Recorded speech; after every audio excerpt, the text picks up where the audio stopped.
बसस्थानक गंगाखेड. बसस्थानक गंगाखेडमधील एका वर्षाचाच कार्यकाळ लोटला नाही तरी हा रोड पूर्णतः चाळणी झाला आहे. टोटल बोगस काम आहे. बसस्थानक गंगाखेडमधील एका वर्षाच्या आतील काम आहे. जवळपास 7-8 महिने होत असतील. 7-8 महिने.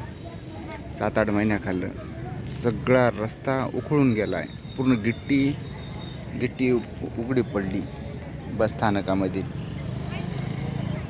आपला गंगाखेडमधील बसस्थानक आहे. गंगाखेड येथील बसस्थानक आहे. गंगाखेडमधील बसस्थानक. या ठिकाणी आपण पूर्वी बातमी लावली होती तर डबल काम झालं होतं, पण ती बी अर्धवट बोगसच काम झाले. जवळपास संपूर्ण रस्ता उकडून गेला आहे.